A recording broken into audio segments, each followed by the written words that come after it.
Hindi, anong rason? Saan kukuha ng rason na wawalwalin ka kung sakali? Alam mo yung last na pumunta ako kay Rosa nung nakaraang LS niya, nagbersusan kami ni Dina Kapante. Kasi pinakikialaman niya ako, hindi ko naman siya nininimdrap.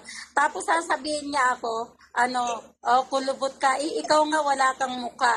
Yun talagang nagbersusan kami comment section. Kasi hindi ko naman siya nininimdrap, hindi ko siya pinakikialaman. Pani ang name drop, siyempre mapipikon ako, diba, sa comment section. Sinagot ko nang sinagot siya. Sabi ko, wag kang mamintas kung hindi, wala ka naman mukha.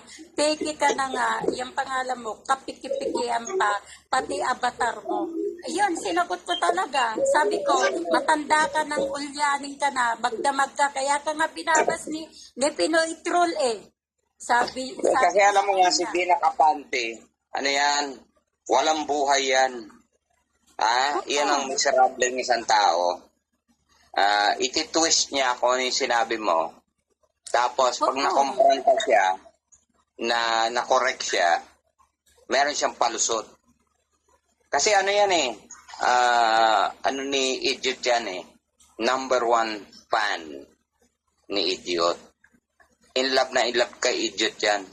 Pero at saka ang hilig ka makisawsaw ng away ng iba. Kaya sabi ko, ikaw sawsawira ka. Kung hindi ka naman inaano, wag mo ako pakialaman dahil hindi ako nakikialam sa iyo. Sawsawira kang ulyanin ka. Ginanong-ganong ko sa comment section.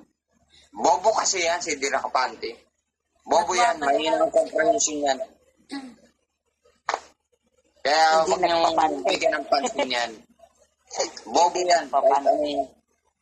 Kahit ipaliwanag mo dyan sa kanya, bobo pa rin yan. Sabi ko, ako nga, may mukhang ipinapakita ikaw.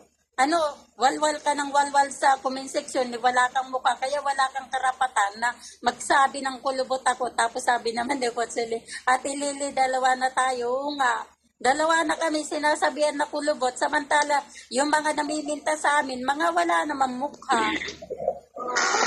Tsaka walang kakayanan. Yan lang ang problema doon. Walang kakayanan yung mga yan. Yung akala nyo, meron buhay yung mga yan. Dina Kapante, ayan. Wala. Pinasikat ka na dito. Gcash. Anong Gcash? Magsumbong ka na kung kaninong amo mo. Magsumbong siya. Bahala siya magsumbong dyan. Kasi hindi naman ako kaya ng mga to eh. Kasi yung rason ng mga to, pangkanto lang yan, pangchismisan. Mga, walang magawa sa Pilipinas.